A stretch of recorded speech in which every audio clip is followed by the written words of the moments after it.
Yeah. So I don't think so. Like most probably people would come. So yeah, I'll come up on this thing. So while fine tuning transformers, we all know that transformer is like not like a typical neural network. Like if you look into convolution or if you look into some other recurrent architectures, most probably what it would be like, you'll be fine tuning the last two layers, realistically speaking. Yeah, right. So if it's interactive, so it will be kind of good. Yes, yeah. Yeah, yeah, okay. So if you look into those things too, you don't like 1 million parameters or at max like 1 million parameters or 2 million to 3 million parameters. It's fine with that model. But on the context of language or on the context of transformers, you can't like just fine tune the last layer and yeah, here it go. So you have to do some more fine tuning and some more rational fine tuning in a place that it it could somewhat resemble upon your use case. So if you want to do build a decoder only model for specifically aligned on your task, let us say legal things such as criminal law or something, you've got to need to collect the data and fine tune it. So fine tuning it, you have a lot of other strategies. So most probably what we try to replicate on this PEF strategy is more like full more like parameters which you fully fine tune. So you have to compare with the performance which you fully fine tune. So the One performance, question, Matt. yeah, yeah, yeah. Yeah, so my intuition was that we are not fine tuning transformers because they're expensive, and LoRa and Dora are like Yeah, say yeah, yeah, yeah, yeah. efficient fine tuning practices. Is that the case, or you're saying that something else? You're not saying it's not. You're saying Yeah, transformers yeah. by themselves fine tuning No, is no, no, no, no, like no. If you're okay. fine tuning by itself, it will give you the superior performance. That's the truth. But Mm, LoRa and Dora, what happens is like you kind of like go near to it, but not fully it, but near to it. Uh, you could just fine tune 175 billion parameters, get 92% of accuracy, let's just say.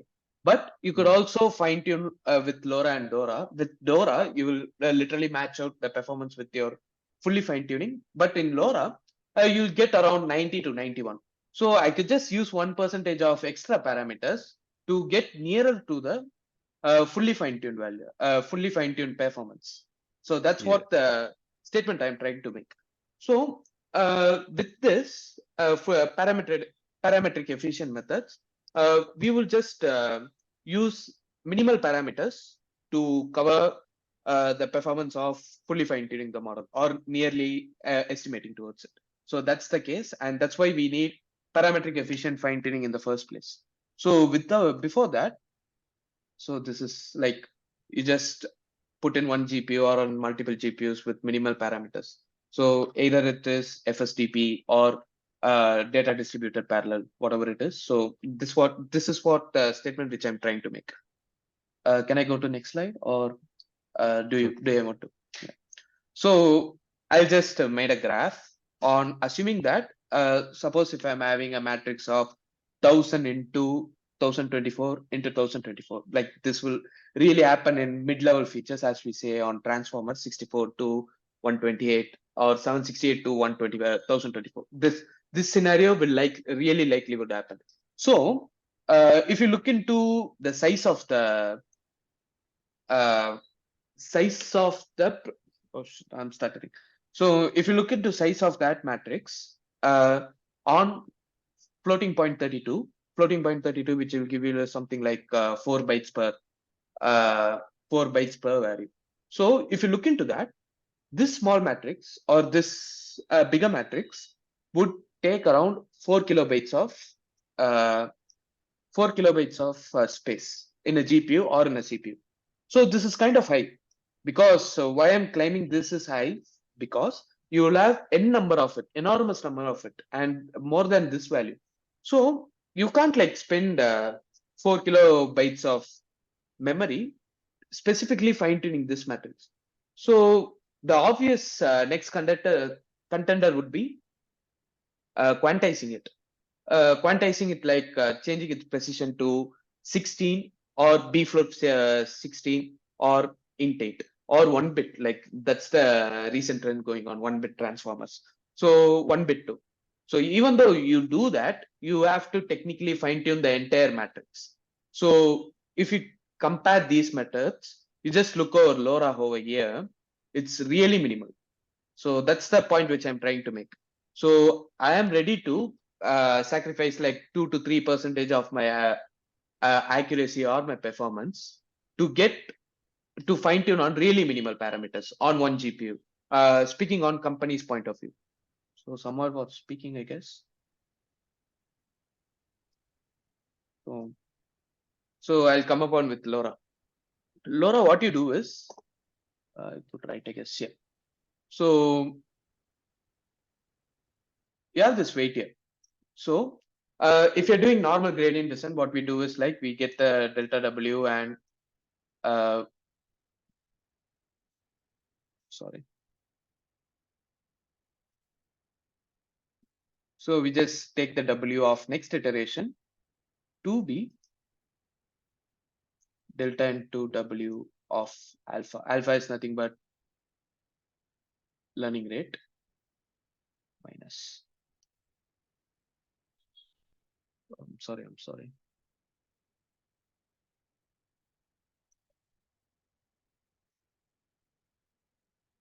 So alpha into delta W. That's the common thing which goes in here. So if you're looking into D matrix, it will be really high. D into D increases exponentially, increases linearly with the space. So to tackle this, what happens? What the researchers in Microsoft has done is they make two vectors, B and A. So B and A are learnable vectors, and these are frozen. So while freezing it, you don't essentially do update over here. You just leave it as it is, and you just do update over B and A. And initialization on A and B is nothing but this is gaming normal, and as well as this is fully zeros. So what they said in the paper is like first we don't have to like literally come up on with the gradient coming to local minima or local minima stuck in the local minima. So we initialize first with 0. So you have some gradients, you have some initial exploring state, and you change this B and A according to the gradient descent, whether with momentum or without it. So that's the key part of LoRa. Anything? Any doubts in this Sorry, a case? naive question. So B and A Yeah. are those? Is it a neural network? Is it like an encoder decoder? Yeah, it's not an encoder and decoder. It's more like a matrix, or you will in practical case you'll just everybody is aware of torch, right? PyTorch. Yeah. Yeah, yeah. So you just make nn dot parameter.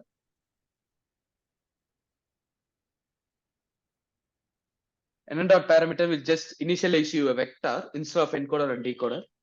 You just put it here and you just initialize with D and R. R being rank of the matrix. So rank of the matrix is more like a hyperparameter which could span over 2, 4, 8, 16, and 32. So on the paper, no, not more than 8 gave you significant performance. Like more than 8, it just gave you performance equal to rank 8. So most probably researchers will use up to 8, not more than that. So you just initialize for the A, it will be this. And for the B, it will be R into D, and you initialize into 0. So on the inference on the code level, what you do is like you just use matrix multiplication with A and with the B. So you'll get an output of on the real space D into D. Yeah, I'm clear, right? Okay, So I had so a question. these are like Yeah. it's like metrics you're saying. They are not like neural Yeah, network they're layers. not. You can also initially technically use a linear layer, but Most probably what they use is like parameters, which is more simpler to use. Yeah. So I had a question. Yeah. So A and B are basically like just simple matrices Yeah. which are then trained on some specific task. Yeah. While we freeze those pre-trained weights and we do not touch those weights, we Yeah. just train those A and B matrices on some additional task, and then we just merge with the model. Is that Yeah. what's We just happening here? add it. You'll just add with Okay. the pre-trained weights. So I was coming to Oh, that okay, point. okay, So if you okay, just what they also said with that is like I don't add everything what's coming from here. I just add some alpha of it. So alpha being 0 to 1. okay. So essentially, some part of it. Yeah, some part of it. Like if you're adding everything, Yeah. model will just collapse. So collapse in the Oh, yeah, sense yeah. it'll just learn too much and it will overfit. So It's like weighing this the is evidence, right? yeah. So you don't have to entirely lose the context of pre-trained weights, as well as you don't have to entirely lose the context of learned weights. So most probably like some kind of weighting. So that's Okay. Yep. LoRa. Um, So that's I'll also just hyperparameter alpha, right? yeah, alpha is an hyperparameter. So on which it's more like I just told you what it is, but on a practical perspective, if you look into Hugging Face libraries and everything, they just give you like what and all on which side we have to apply, either on the query side or on the key side or on the value side. So attention is like QKV. I think everybody knows that. Yeah. Yeah. So if you look into query, it will be some kind of R into D comma D matrix. So you just apply LoRa over here, as well as on the key, as well as on the value. It's more of an hyperparameter, which you will also use on PEFT library, key and value. We could also apply LoRa specifically to key and value too. So on most of the sites, what they do is like they either apply LoRa on only query or they will apply on both three. So that's LoRa for you. So speaking of LoRa, I just also wanted to tell you about adapter methods. Adapter methods is more like instead of having pre-trained weights here, instead of having LoRa module here, you just add another layer on top of it and you make this layer to learn itself. So that's what you do over here too. That's what you do over here too. So you just add a layer. Let me say like I add 1024 into 512 layer and at the end of the transformer or at the end of the attention block or anything, and you just fine tune this layer like more like a strategy on convolution neural network. You just take the convolution neural network as a black box and you'll add a linear layer at the last, more like it. So that's adapter layer. So I just clear all my drawings. So, keeping on this, the only uh, can you guys come upon with what would be the disadvantage of this? Like, it's totally perfect, which we may guess, but there is some kind of disadvantage over here. So keep that in mind, or if you have that in an answer, can you could also say it in group. So anyone has an answer for it? Like, what could be the disadvantage of this setup,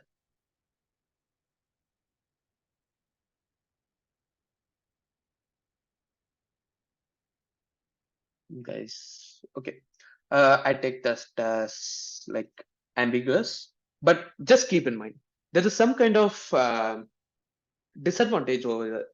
So you just keep that in mind, and we'll just go upon with the next thing. So as I was saying before, so on the before context, like what we just did is like we fine tune those layers. But if you really look into it, there is no sense of direction on which I should fine tune. Of course, you could just say the gradients give you the direction, but on the whole context of the on the whole context of here, you don't have specific direction to move towards for the uh, task specific fine tuning. So you don't have that direction. So what happens in Dora is more like you just give a magnitude and you just give a you just divide it by its norm. It's more like in high school we just use vector algebra, right?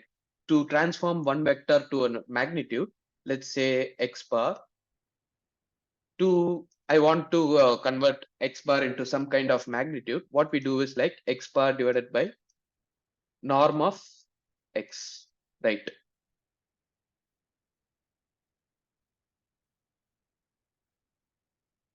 Guys, like Yeah. yeah. So this gives me x cap, right? So this is an unit vector. So to transform a unit vector into the magnitude which I want, let it be m into x cap, right? So that's what happening here too, most probably.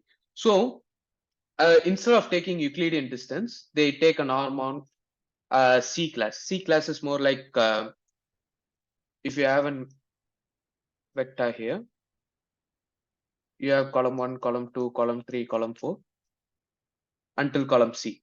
So they take a norm of C. So norm C is defined as x of norm C is, Sorry to interrupt. I didn't understand the yep. direction we are talking about. What do you mean by direction? Is it a multitask learning setup, or is it? It's same as LoRa, but the thing is like you come upon with this thing. You cap an unit vector, you make it a unit vector and give a magnitude. It could be either be positive or negative, which determines the direction of the representation. So that's the direction. So direction, you mean whether it should tend to pre-trained or tend to the metrics? Is that what you mean by direction? No, Or no, direction in the sense actual direction. So I'll just come upon that. you mean direction of the task? Like Uh, say uh, where the no, no, parameters should. no, direction of the gradients, most probably. Okay, okay, So, okay. okay. I'll just show you this, like it will be more clear. So I thought of like showing you later on. Give me a minute.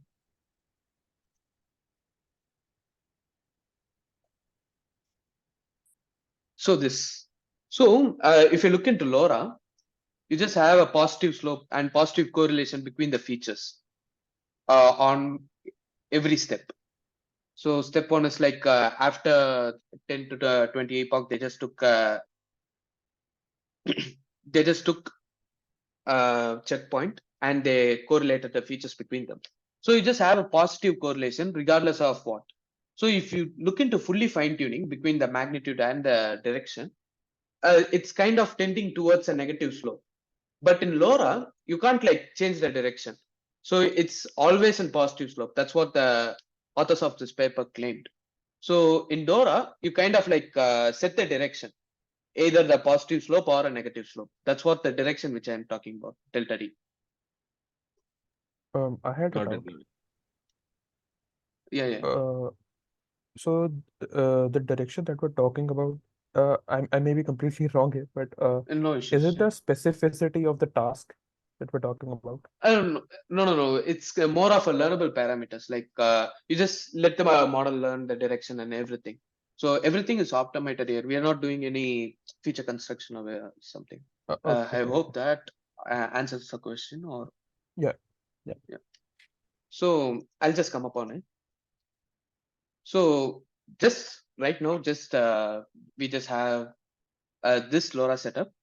You just cap the direction and make it into X cap, and then make it into X cap, and then multiply with the direction. And this thing is connected to gradients, and this thing is also connected to gradients. So, so this is just what I said now.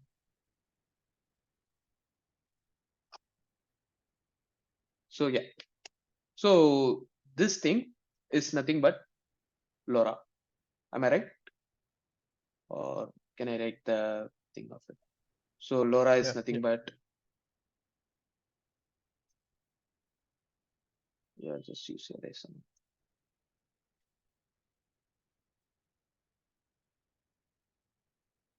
LoRa is nothing but you use X and you get uh, X plus X. So this is delta V and this is V. So V dash, which I represent, is nothing but V plus delta V. Yes, fine, right?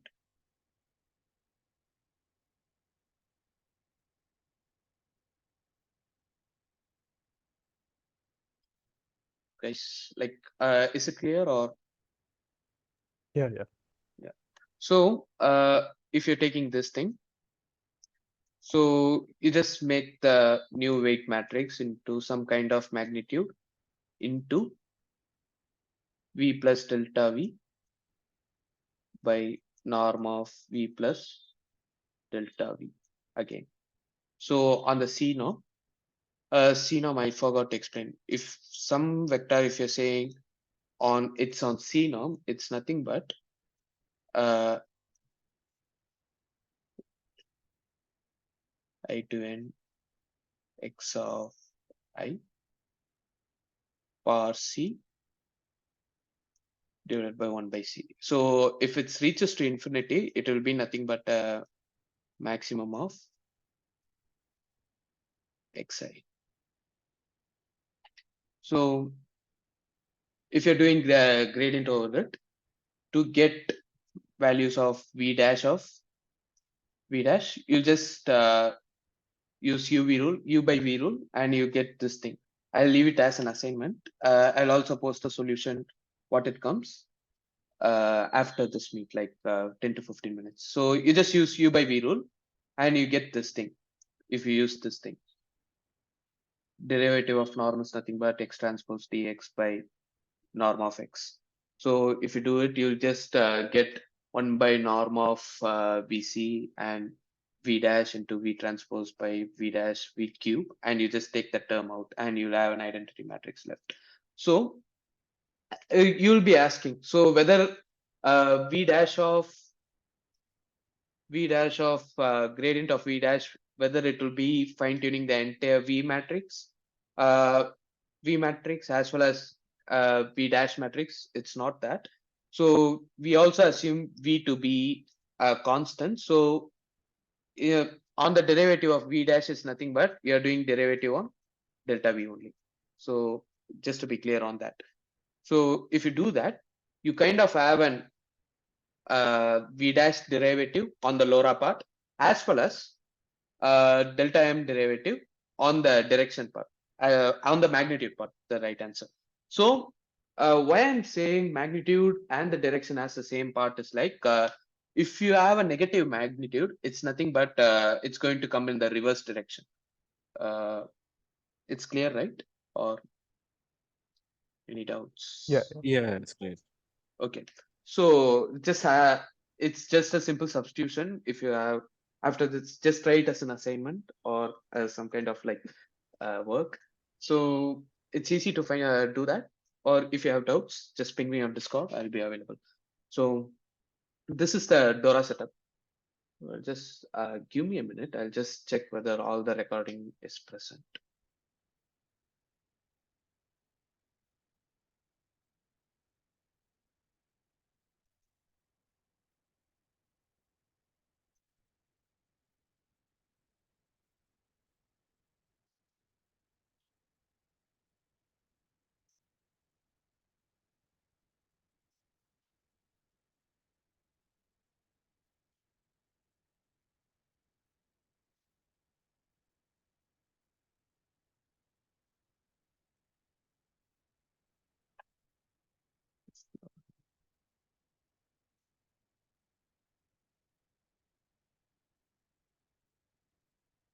Yeah, I'm back. Yeah. So I've added a link. Yeah. So on this Dora, we have two things: magnitude as well as direction. So come up on back here the drawings. I think now it's kind of like clear. So there is also some kind of disadvantage in calculating the differential of the norm, because this thing is, if you look into larger spaces, this thing is like really nasty to compute. So what the authors suggested is, for fine tuning like really large models or really large space, what they did is like they applied stop gradient over here. Stop gradient. So they come upon with this thing.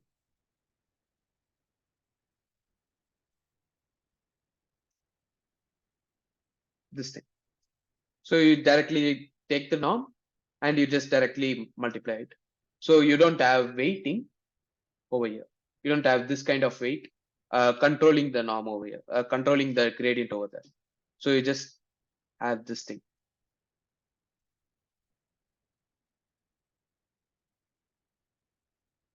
You just have this thing. That's it. So you could also do that, or you could also do this.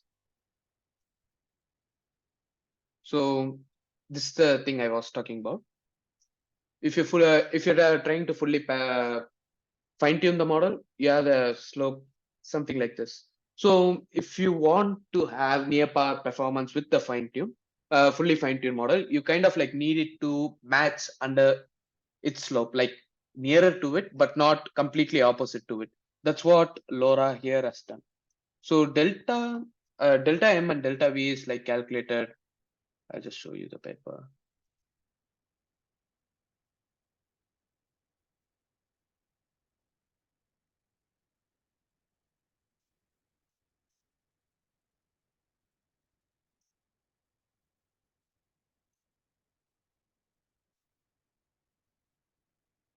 Record it. Oh, shit. So thank God I just found it just now. Okay. ReFT is like moreover kind of independent of these two things. It moreover depends upon these two strategies: distributed interchange intervention as well as distributed alignment search. So this parameters is like moreover not so deep learning. You just look at it now.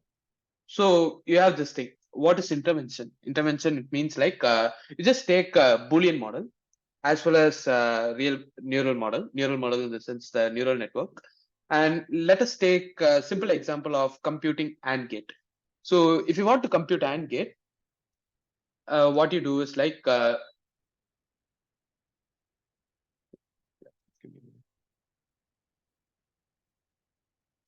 so if you want to compute an AND gate, let it be a neural network here, and you just have H and this thing, and you have X and this thing. So let it be true or true will hit something and you'll just get true here. So if you take a neural model as well as a Boolean model here,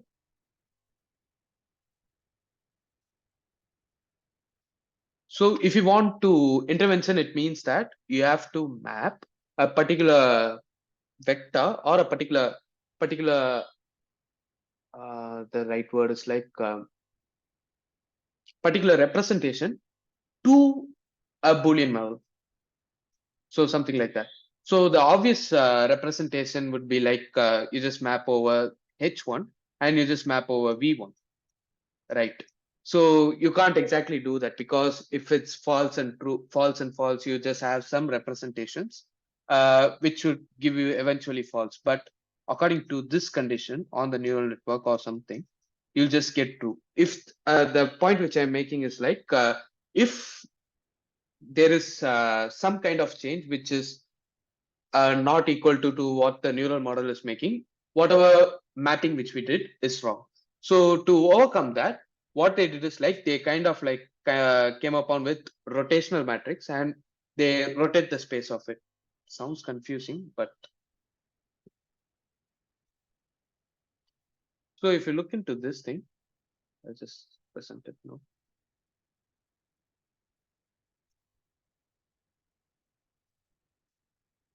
So if you look at this network, what you do is you kind of rotate it. Rotate it in the sense you could either go for cos minus sine, cos, or you just make this as a pure deep learning fashion, you just make this learnable. So you just multiply this with this, you get y as a representation, and y1, y2, let it be y1 and y2 and y3. So you just combine everything. You just, let's say you just take y1 and you just take y2 and you just take y3, and you just compare it with either the loss function or either with the most probably the loss function. If you're getting a smaller cross entropy compared to all these setup, you eventually found some hidden representation from all these models, and you combined into a single model which gives you minimal loss. So that's the thing, DII versus DAS. What you did here is you kind of like searched optimal representation from across the network. So you may also ask, what network is this? Like whether it will be a same network or whether it will be some kind of like different networks. So on the ref paper, what they did is like they kind of took a same network but with different representation. Like on fine tuning, what they did is like instead of having hi, hello, on fine, let it be pre-trained here. They kind of said like hi, I'm mad, something like that. So the representations trained on trained on fine tuning are different from the representation which is already pre-trained. So more like a theft setup, but it kind of changes from here. So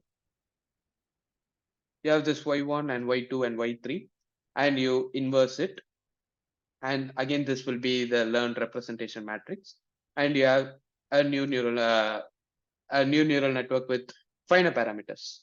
So keeping all aside, uh, this thing what they actually said is like if you're doing DAS and if you're doing DIA, direct interchange intervention, they kind of like said you can develop a causal model in the sense more probably word predicting and a language model, which could eventually uh, give on-pass state of the art performance with just random initialization. You just initialize 100 neural networks, let's say, and you do DAS over there. You get my point, right?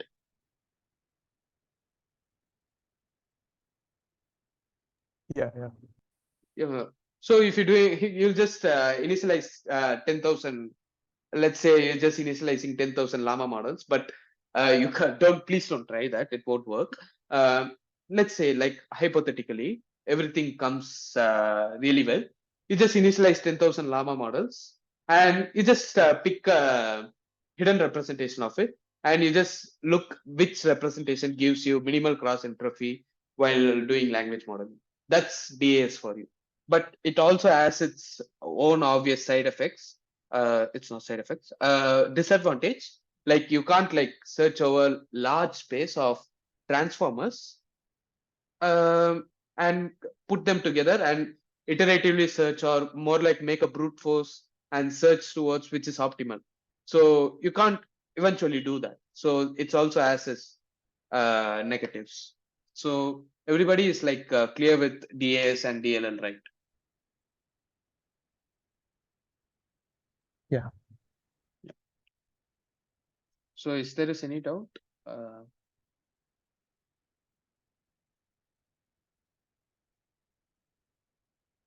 so I'll just go upon with the ReFT paper now.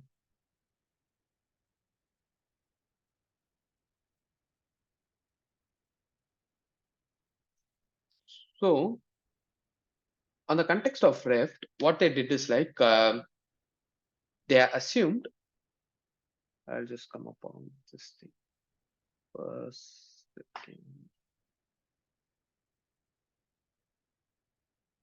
Yeah. So what they said is like n would be like it put tokens from x to n, which is already trained on, and it has its hidden representation h to n, and h to n. So this Just give me a minute. Okay, this is more like a notation. Sorry. What the notation, what they're saying here is like they're just giving a notation. I just got confused. But so what happens is like you have this X to N input tokens. So it's just like just type hi, I am Madhav, something like that. So I am fine, something like that. So these are all tokens. Let's assume like you just do tokenizing process and you just put them as a tokens and you get representations once you put it into transformer.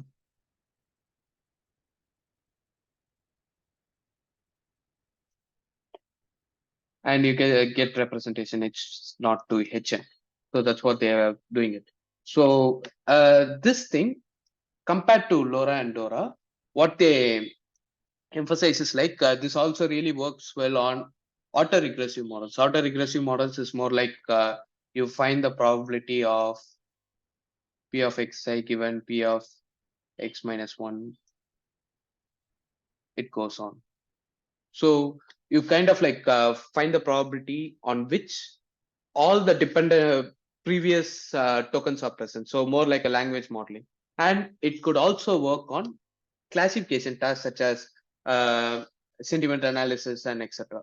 So on this setup, what they use is like they used both encoder and decoder models for generative tasks such as like a chatbot or image generation, something like that. So generative task more involves an auto-regressive task like language modeling, like LM, and more most probably like classification task too. So the main part what comes up here is like this thing, this thing. Yeah. So what they said here is like let B. I'll just give you.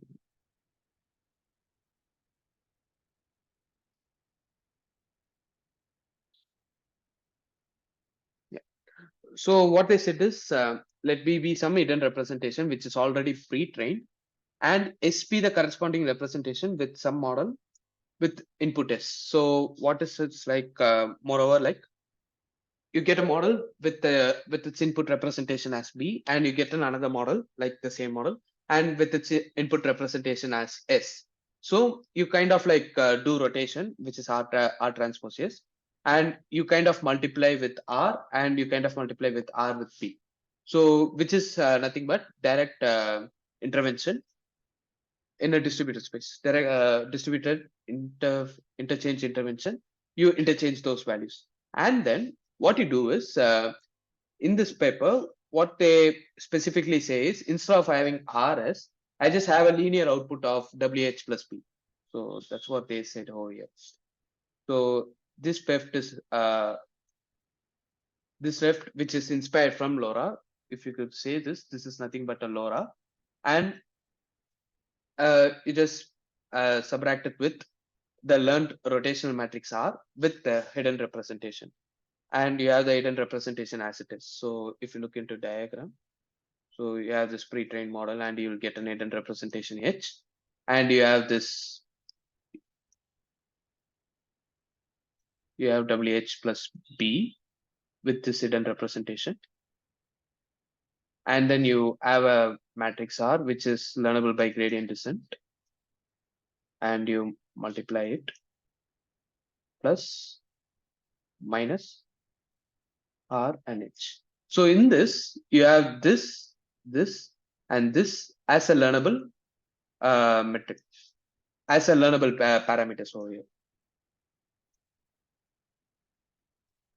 That's what this intervention means. Yeah, clear, right? Or obviously, like I'm kind of stuttering now, but is it clear, like what I'm trying to make? Or if you have any doubts, please ask me. No, it's clear. Yeah.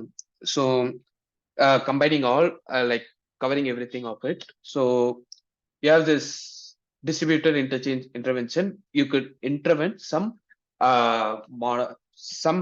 hidden representation with these parameters. So in ReFT, what you're doing is like, instead of having RS from the another model, you just taking WH plus B, and you're just subtracting R into WH. So you have three parameters which is learnable now: R, W, and B. So if you work upon the gradients, you just come upon equaling H's dimension. So that's it. So what they did it in training setup is like, they try to minimize loss function, cross entropy loss function. And for the classification task, they use softmax, some kind of this kind of like gated structure, moreover like some kind of gated structure, but they use some, it's kind of like weird choice of activation in the last tan h into what you're getting. So tan h into, I'll just draw it. So h1 will be like some kind of CLS representation from BERT. You just take that h1 and you add weight, and with that plus b, and use tan h of the tan h function, and you again multiply with weights and b, and you use softmax to get what kind of class it is. Am I clear?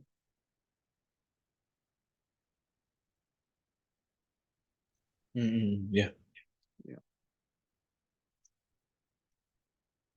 So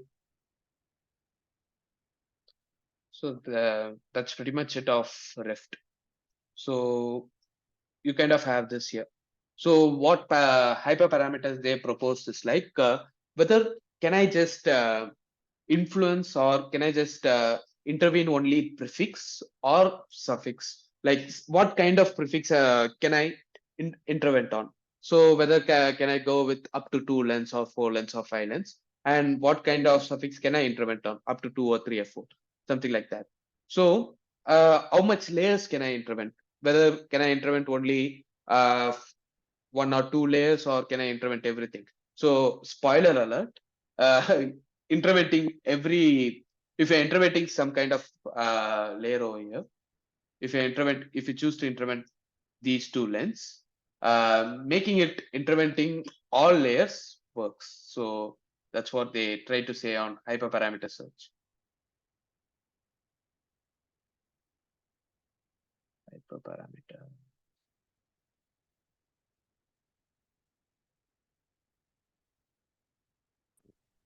Sorry. Yeah, yeah. So this was the optimal hyperparameters.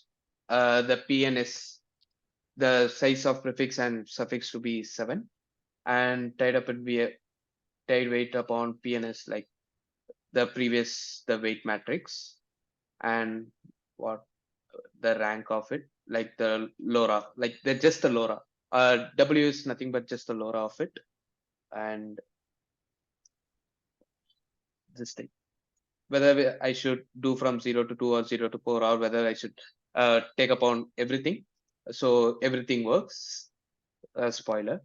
So what kind of dropout and learning rate, and these are all everything. Yeah, these are all every normal things. So this what gave them some kind of edge over other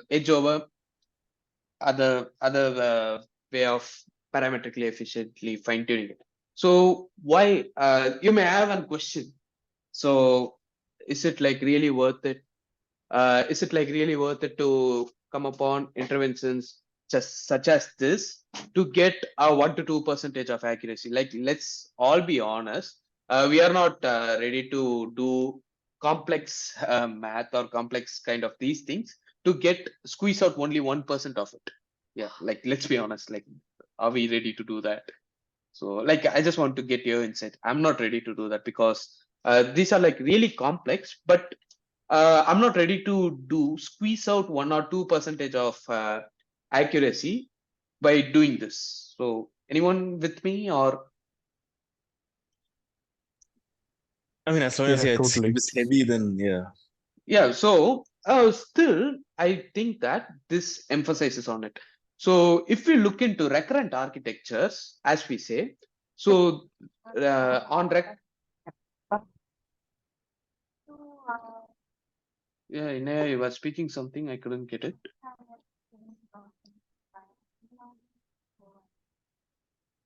Yeah, can you just type it in the chat, please? So, the main thing this supports is like the recurrent architecture. So on the LoRa as well as on Dora, you don't have that kind of uh, liberal way of just intervening on recurrent architectures. So if you look into this,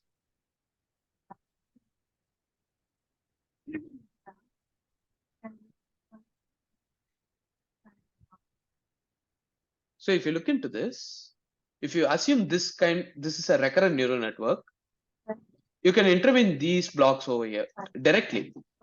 So this means that you could either work on state space models, SSM such as Mamba and everything. SSM is nothing but A into X of T minus 1 plus B of U, and the Y component will be, this is XT plus 1, sorry. And Y component would be C of this thing, C of XT plus 1. So this is a recurrent architecture on Mamba. So what you do with A and B is like it's up to S4 to S4, S5 and Mamba.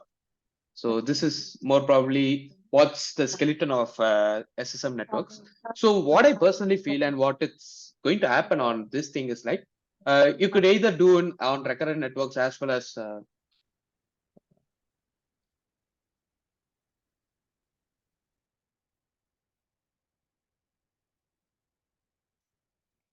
so what you could either do on this thing is like you could go for recurrent architecture full on, optimize it with the already learned parameters.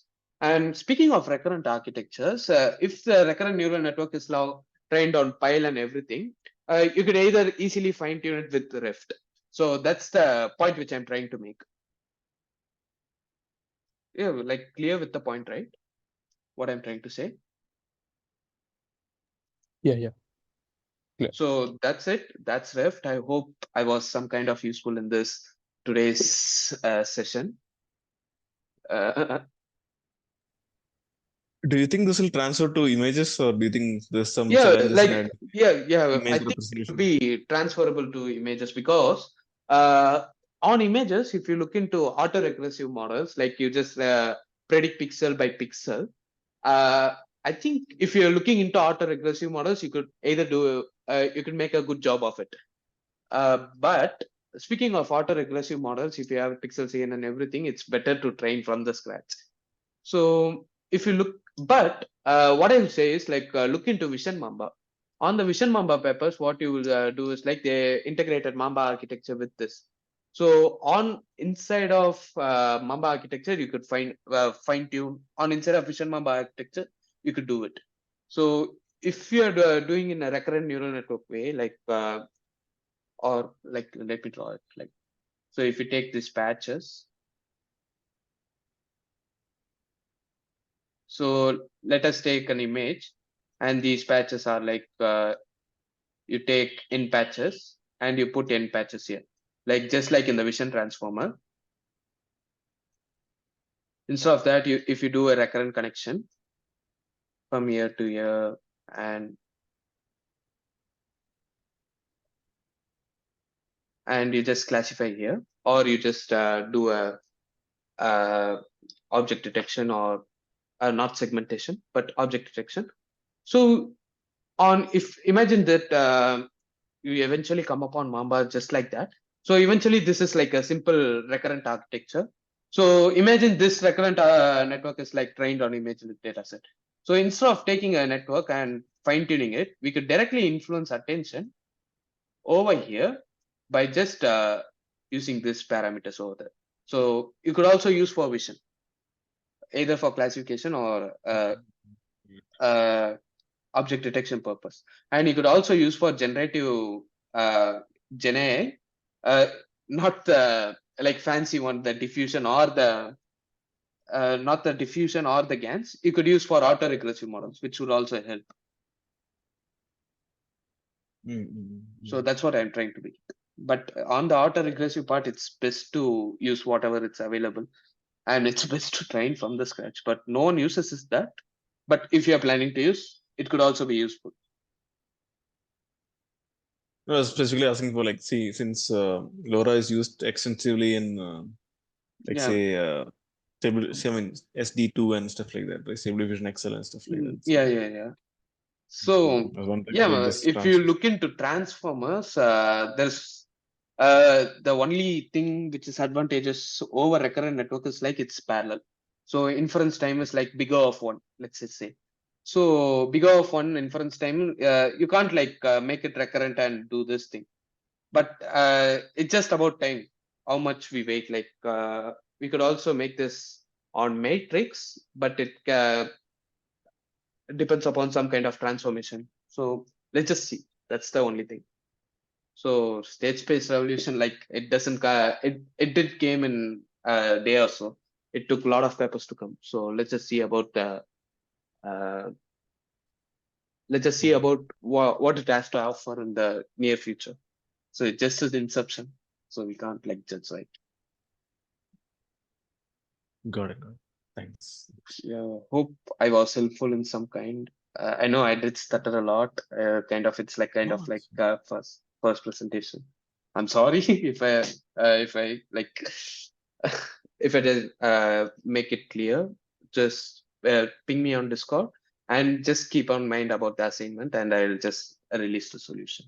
And I'm really glad I could make some contribution over here. Thank you everyone. thank you. Thanks a lot. Yeah, I hope it was useful. I Thank kind you. of stuttered at a lot. Thank you. Yeah. Yeah, thank you.